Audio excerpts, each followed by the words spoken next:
Alright. So we are learning about population distribution and abundance. Yep. Yep. Is that what the food web's about? Well, I I haven't done mean, it yet. kind of. Can that be due next Friday?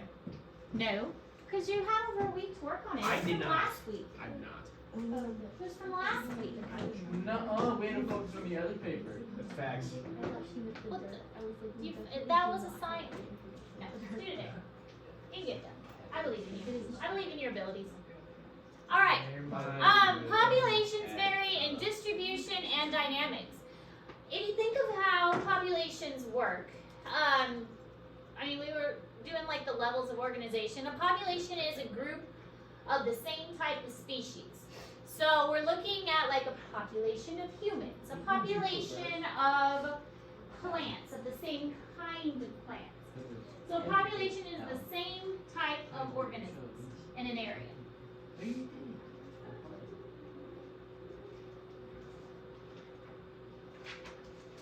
I'm confused. So, what are you Why start confused this? about? So there are some that are small, there are some that are abundant, and it really just depends on the type of animal and that animal's specific needs. Does it need a large group or does it need a small group? What kind of habitat does that animal live in? Does it need to have a large group to reproduce in or reproduce with, or does it need a small group to reproduce with? The requirements of each individual group is going to be different. Trash. Wait, is this? I'm gonna stop feeding Is y'all this if supposed you to guys be? leave trash I just everywhere. say something. I'm so confused. Dude, look it up. If the question's right above it. There is no question. It just says purpose. So what happened?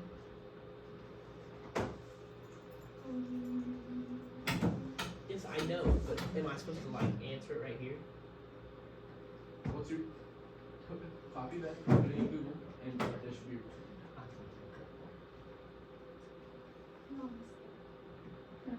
This makes zero sense. What? This is making me mad. Can you come here and help me? Afternoon? No, I won't. I don't have the time. Then I won't get it done. This is bad. Sorry. I'm so confused. Whoa! But I also think I did it kind of wrong. Wait. Like I did like the same, but like it had you run it twice. So after the second run, I just came up This with is the the same first as one. this. So it's the first one was like You're supposed to use 300, but then the next one was 400. But I started at 500. I'd say it went up because it if I wanted went to up sets, from 300. you run it for 100 days. I did it sleep deprived at night and very I and you're haven't good. been sick so much. It's not What do I do right here? very tired. I slept so much last night. I slept from 5:30 to whenever my parents woke me up for dinner, and I was going mad at them. Yeah, maybe read. Well, we're almost done. I wish we And could. they did that anyways, and then I just go to bed and sleep. Not unless we They went don't. Yeah, So we'll they stop can here. have soup. I'll wake up at 7:30. I will walk upstairs. I'll eat whatever I'm eating, and then I'll go back to bed. And then But they care about you. But then I go back to bed and I sleep on dailies. So They that's just like, care about you. Yeah, but it makes me. Hey, Sarah. They can care about You know we have to make our own simulation for our thing. Wait, wait. yeah. Do you think I can do the same simulation as Adam? Nope. That's not making your own. So anyways, a population is a group of individuals of a single species inhabiting a specific area. So we are a population in Harrisburg. That's why we have all those fun signs that say population of Harrisburg is this many. Population of Boonville is this many. It's a population of the same species in the same area. Populations can be characterized by distribution, a pattern of a spacing of individuals, like the abundance or density. So if you're thinking of animals in terms of animals, you can have like how many are in a specific area, like in a pond. That's a population of fish in a pond. There are ways to figure out the population numbers. There's different ways, like a track and a recapture, mark and recapture methods, going out and sampling a field and then doing some calculations to figure out numbers in the population. I'm going to teach you those later on.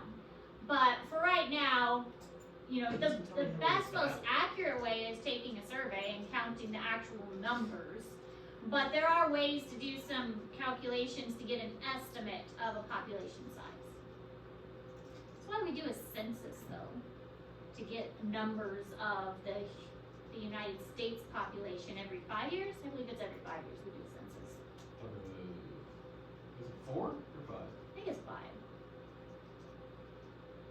What does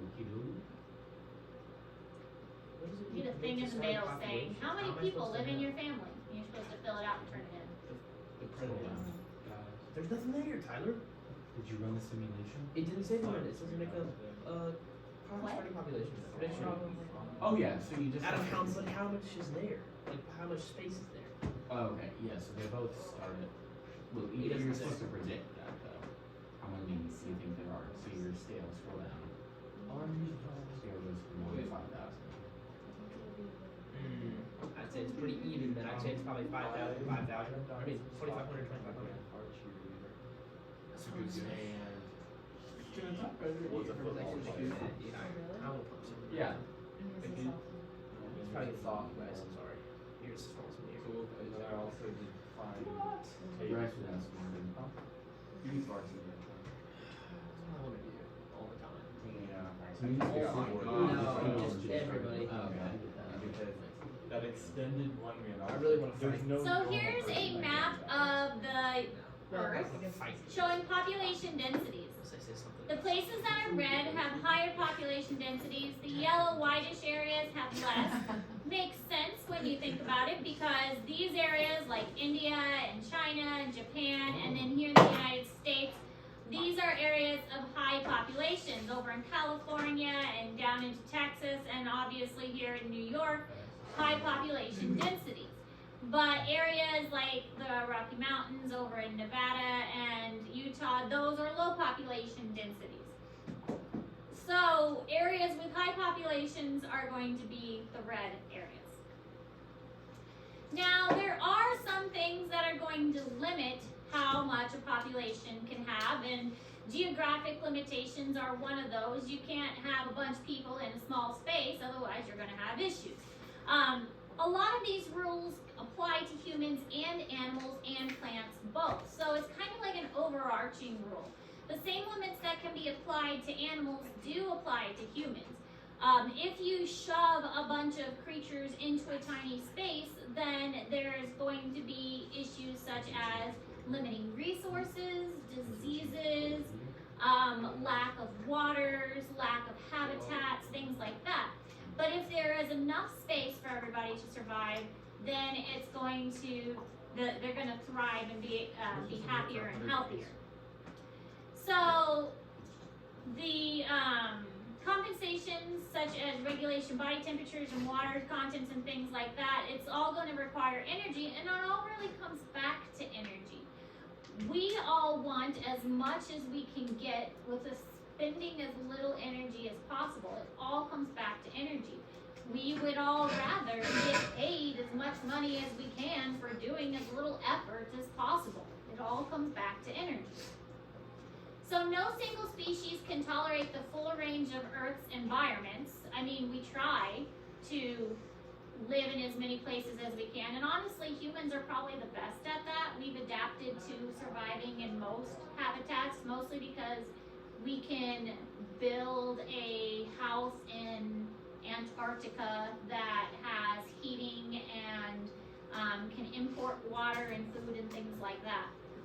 But even that, the isolation and the loneliness would kick in after a while. You guys want to know?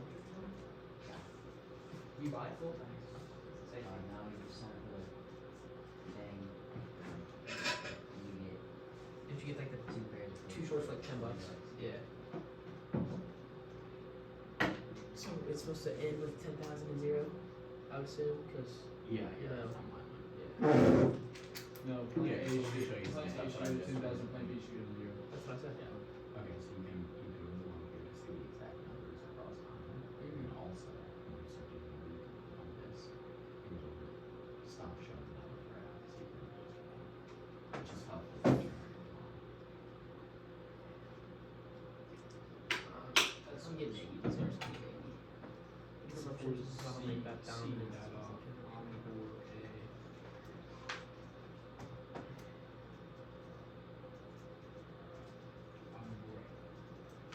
So there's also this thing called niches. Niches and habitats often get confused.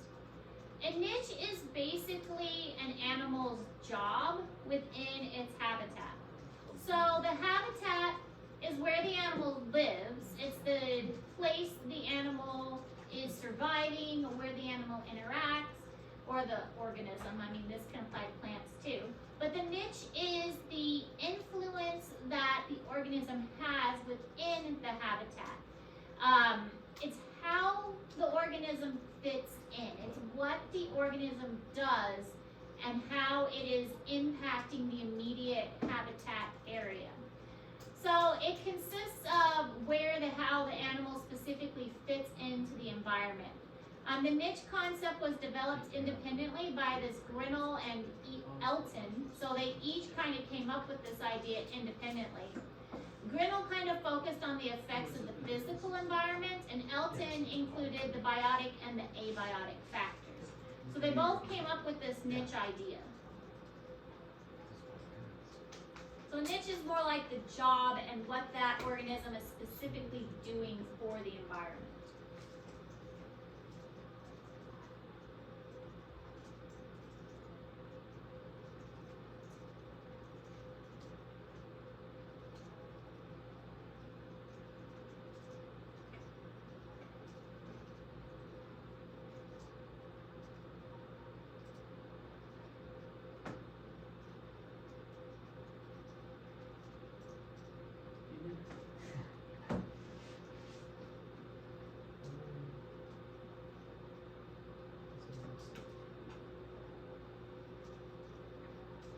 Is theirs?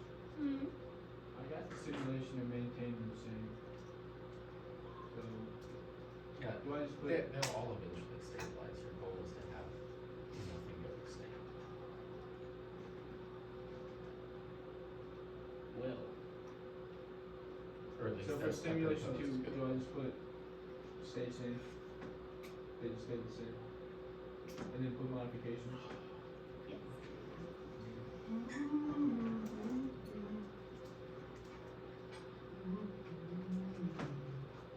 You think if I just put SS, that'll be okay? Or stay same? You can write stay the same. Yeah, but like It's not that hard. Makes my angle weird. I wish it told me how much each one started at. It does. No, it doesn't. Yeah, it does.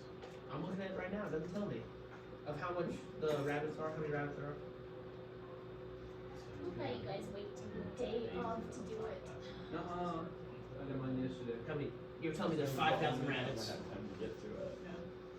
This is a bunch of baloney. I did mine yesterday. It's at the very There's end. not 5,000 rabbits. They started like 100. Okay, so that's What when is the rabbits this start. That last was start. part That was for? for point A. That would be our. I'm doing notes. I'll look after notes. So an organism's habitat is its address, while its niche is its occupation. And the reason organisms can survive so well is because while they may live in the same habitat, they may have different niches within that habitat. So this is kind of an example. Even though all of these different birds live in the same habitat, they all are surviving within different niches. Like the flamingo, for instance, is in the deeper water, while this little killdeer is up on the shore, and this mallard is kind of in between. So each one has a different spot, and they're not fighting over the exact same resources. So they're able to coexist in the same area because the niches within that habitat are different. Is it niche or? Niche is how I always say it. You can call it different if you want. I always call it niche. So, a niche example of the kangaroo distribution and climate. So, there's a lot of different examples, but this Cowley et al. Found a close relationship between climate and distribution of the 3 largest kangaroos in Australia, the eastern grey, the western grey, and the red. And they all kind of lived in different parts of Australia. The eastern lived in the eastern. The western lived in the southern and the western. That's why, it's called the western. And then the red lived in the semi-arid and the arid regions. So northern Australia is too hot, too wet, and or too dry in winter. So these three species are going to kind of stick to their own particular areas. And because they stick to their own particular areas, there's not a whole lot of overlap, and they all are staying in their own niches, and that allows them to have enough resources to survive and not have to compete with each other too much.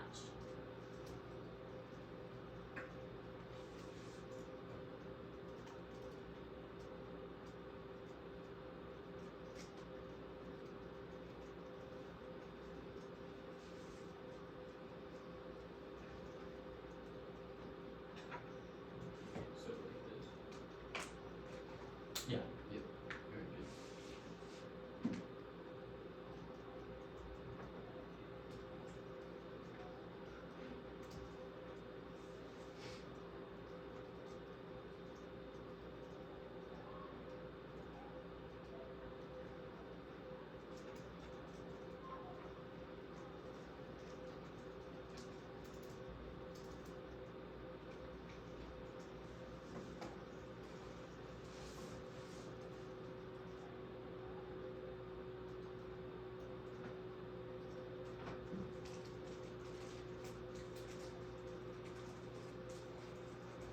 This shows their distribution and how there is a little overlap, like this one and this one are going to overlap a little, but there's not a whole lot of overlap between the others.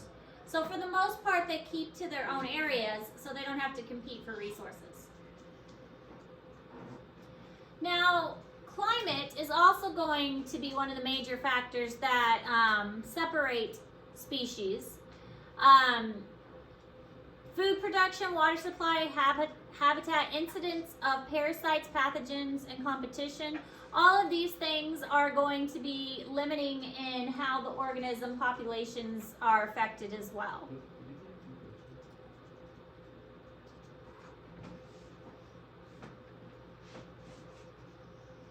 Relationship between climate and species distribution can be stable for hundreds to thousands of years because a lot of the places that these animals are located, their habitats and the climate in those habitats are relatively predictable.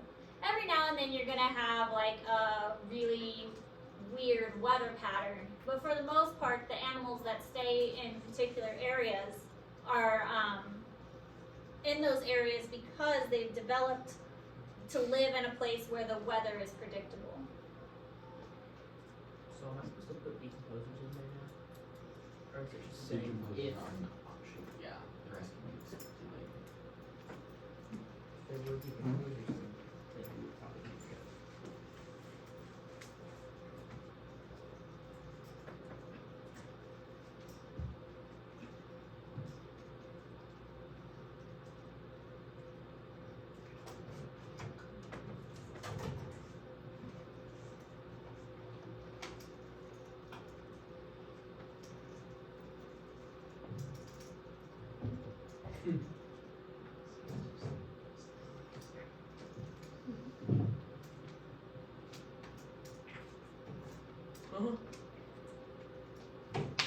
Nice. Is that a naked cat? I do not like that, yeah.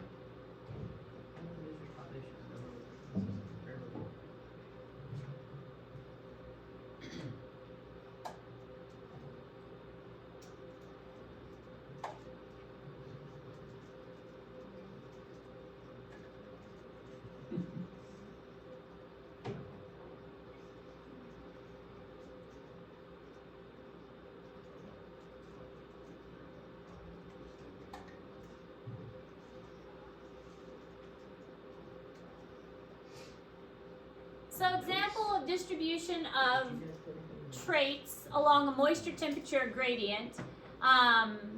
This leaf corresponds to the distribution on a moisture temperature gradient. So you can see how over time this these are different plants and how they have varied depending on the different moisture. So this is one This is another type of plant, and they all have the same genus. They're just a different species. So they're very similar, but because they are different species, they still need different requirements. But they've all kind of found their own little spot, so they don't have to compete with each other. There's a little bit of overlap, but not a lot.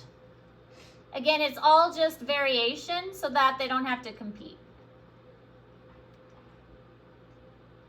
This is just saying the same thing. Here's another example. This one is on a hill, and this one's just showing that root placement. You can get moisture on this one. They have their roots like more shallow, and these have deeper roots, so they can get moisture a little bit easier with a more shallow root placement. This one can get moisture because as the water runs down, they have more time to kind of suck up the moisture. This one has to grab the moisture quicker because the water isn't going to soak in, it's going to run down faster, so they have to grab the moisture quicker, so their roots are going to be more at the surface. These can have more time to get this moisture as it goes down, so their roots are going to be deeper. This one also has more widespread roots, but it has to do with competing for resources again.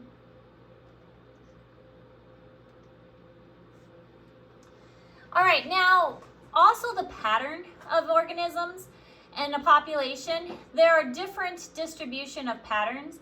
Some of them are more common than others. You have random, you have clumped, and then you have uniform. You may think that it is more common for uniform or for random, but honestly the one that is most common is clumped. In nature, it is much more common for organisms to be clumped together. And that's because a lot of times organisms like to stay together in herds. I mean, think about humans, for instance. Humans like to be clumped together. We like to live in cities. We like to be together in groups. We like to, I don't know if we like to go to school, but we do go to school. We live in family groups. So clumped distribution is the main type of distribution that is the most common. So of all the different types of distributions that are possible, clumped distribution is the more common one. Random distribution is actually quite rare. And uniform is the most rare of all. Not often do we see a uniform distribution pattern.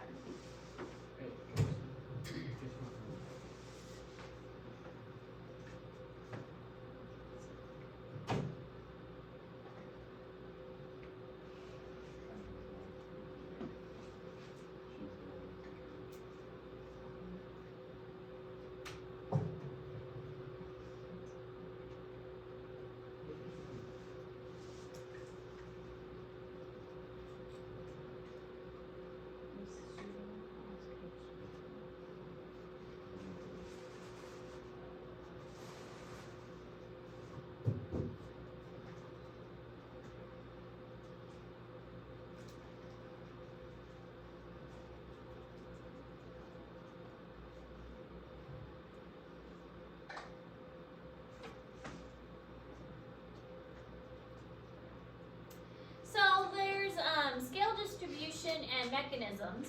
Large scale and then versus small scale. The large scale is areas over which there is substantial environmental change, and small scale is areas over which there is little significant environmental change. So at the small scale, distribution patterns may be random, regular, or clumped, and this is again where we see that usually like the clumped is the most common, where we have herds of animals that stick together, or maybe a like a wolf pack or a herd of deer. Random would be maybe a scattering of flowers in a field. The uniform, that one again would be like, maybe birds nesting. They might have their nests spaced pretty evenly. But that one is pretty rare to find.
trying to multitask and pay attention to when you're ready to change.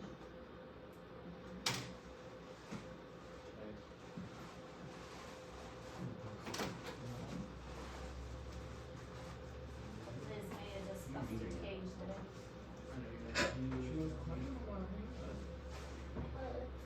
Made the disgustingness earlier, so just can't believe it.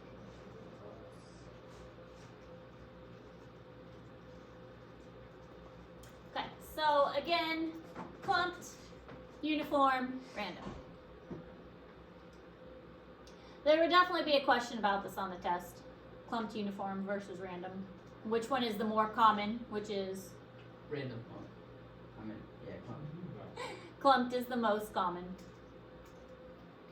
Uniform or regular is another one. Is Call that it the most non-common? most uncommon is Yeah. regular.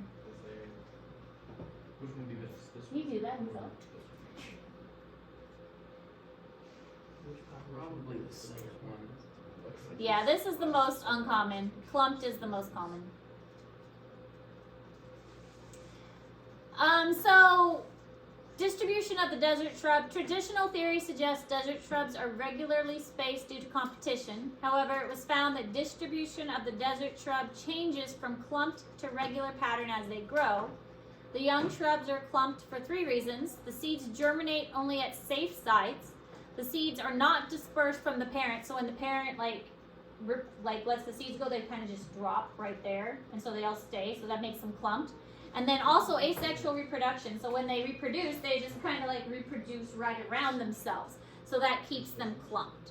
So the desert ones, the desert shrubs, they stay clumped, and then they change from clumped to a regular pattern as they grow.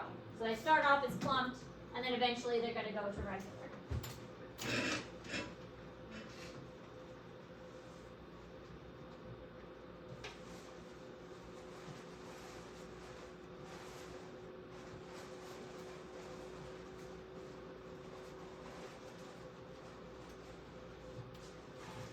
Nastiness.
And then there's the creosote, how do you say that? Creosote bush. Some individuals in clumps die, and this is going to reduce the clumping, and this makes them become more random. So if they are clumped together, they can't stay that way, because then they're going to start competing for resources. So that is going, some of them are going to start dying off. Then they become more random because they start to die off. Eventually, it's going to create a more regular distribution, because as they start to die off, it's going to balance it out better. This eliminates the need for competition, and as they become more spaced, it reduces the overlap in the root system between the adjacent plants. So they start off as clumped, and then it becomes better and better as they reduce themselves and basically kind of spread themselves out, even though it didn't really start off that way. Started off as all one big clump, and then over time, less clumpy.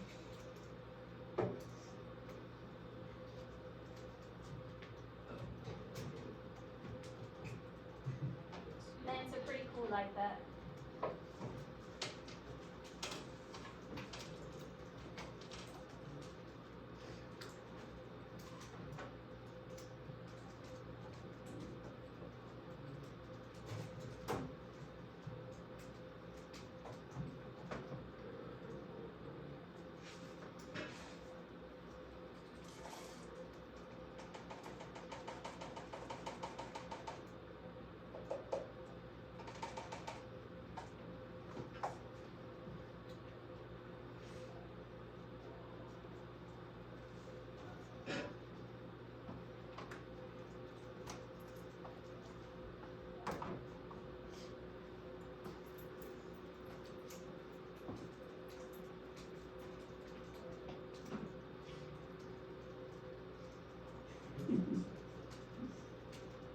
This is just showing the pictures.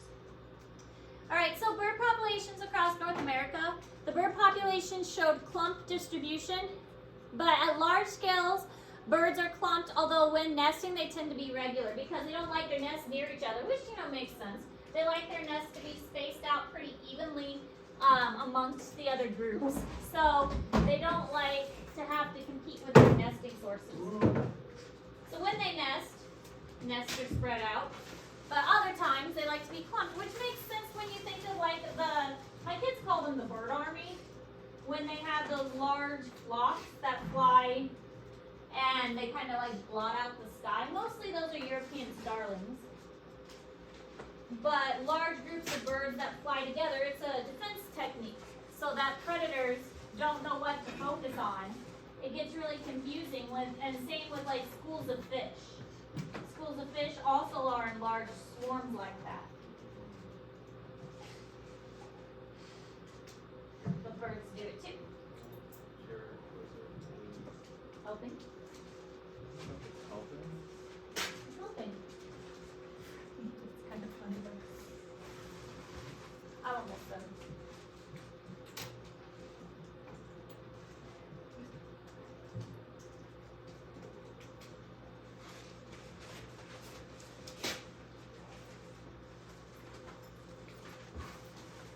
Jealous because everybody pays attention to me more now. Nobody loves it anymore. I'll hold Liz. Where's Liz? Aaron's holding Liz. I like things tank. He's literally bouncing up and down from the screen. I need to have to see it right now for all we know.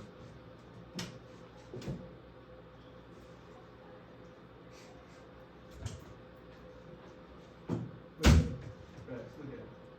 Look at Liz. That's what time Aaron types. Aaron's trying to type. Slide across.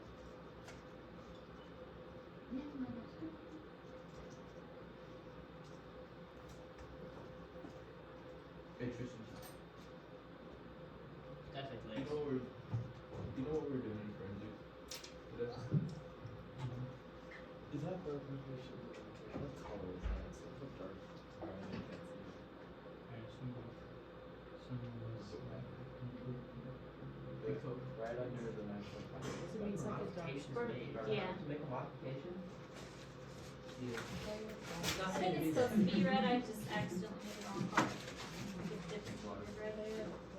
Or is that I've never been good at seeing far, so?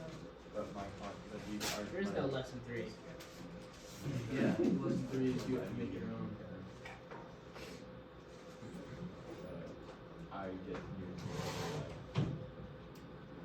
Very close. My next. Nice, clean. And I don't like this third left either. They do the thing where they're in the sun, they dark it. So they act as sunglasses. And I don't like that.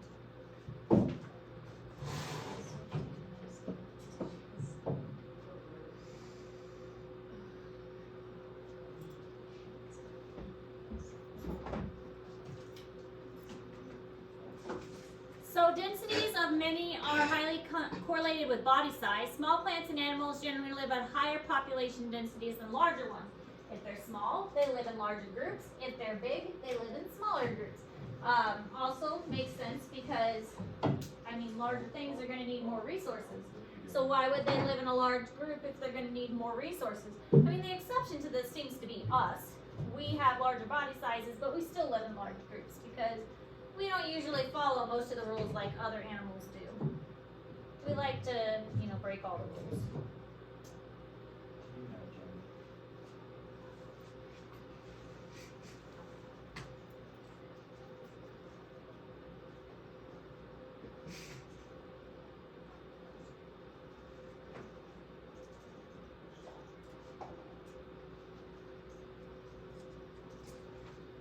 Because why would humans ever follow the rules like everybody else? Because breaking the law is fun. Going against the grain. Yeah, for real. Have you ever been pulled over? Have I? Yeah. Yeah. How fast are you going? Not really fast. The times I've been pulled over, I've actually not been going very fast. Use your kids to get out of one of them. I did use my kids to get out of one of them. You did? Yes. It was around Halloween, and my son was going to be a policeman. And I rolled the window down, and they acted really cute. And they're like, "Oh, I'm going to be a policeman for Halloween." And I'm like, "Oh, well, talk to the officer, honey, and tell the officer what you're going to do." And they acted so cute, and they got me out of the ticket. Yeah. You got pulled over in my car. Okay. Imagine, bud. We buy a state trooper. At least I didn't hit another car while the car was on fire on the side of the road. Because I I got wasn't distracted. looking at the road. I got distracted, bro. That's actually more rare than getting pulled At over least by I a didn't state almost trooper, to be flip my honest. car and trying to drift. Who did that? You idiot. I didn't do that. Yes, you did. No. Who did that? You and Miles. Mom, I am sorry.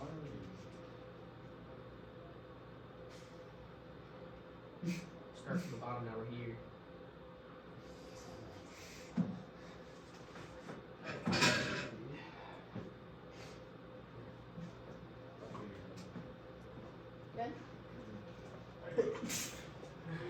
So this shows small mammals achieve greater population densities versus the larger mammals. So it's just a graph kind of comparing what we are talking about. Small mammals live in larger groups. Large mammals live in smaller groups. Again, with us being the exception. How much longer we got? Yeah, we got a bit. It's okay. We'll go a little bit longer.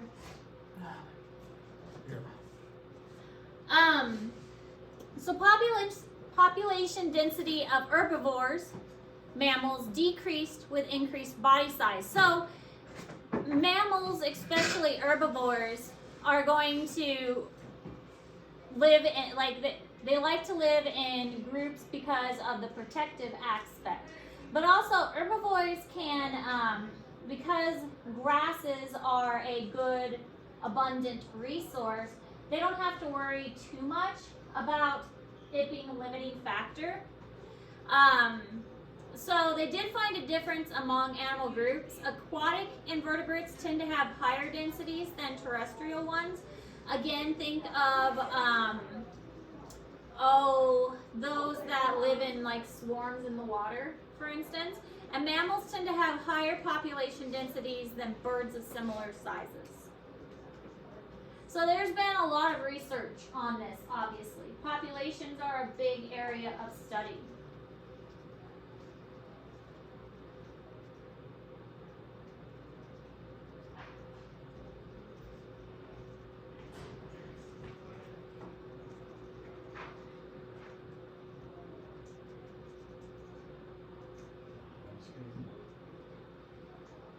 Oh, yeah. Tell you, random guy. This is a terrible person. Why were you running from Carter? I can't remember. Some this is your. I think we should just call it that last time. So what? I think we should call it that last time. I think we might. we'll call this our last class for the day. For now. Alright, we will stop here for the day. And we will pick back up with notes next week. Although Monday, I think it's supposed to be beautiful, the best day next Supposed week. to So be we'll like probably 77. go out I'm gonna go on Monday. You got 2 days, bud. Unless you guys win tomorrow. And we will have some more time for soil samples next week on 2 days to Wednesday. You will have a sub because we're doing a cadaver tour with my physiology class on Wednesday. So Wednesday will definitely be a work on soil sample day. For baseball. Hey, Jeff. But I know a couple of you will be going on the cadaver tour as well with forensics. Yes, you can. Kristen, you're going again, I right? did it. I did it freshman year. You can do, if You you do can do, basketball and golf? I think I they're didn't different call for cadavers baseball. this Yeah, time. That doesn't matter. It's no. It definitely doesn't. I don't think. Why would it matter? Sports is sport. Why does it matter what season That's it's pretty in? exciting. That wasn't last year. So I do think they're different. where's Miss Warner, bro? Yeah, no, she's making me mad. Which is pretty neat. They told her to give me a big bag too. Me too.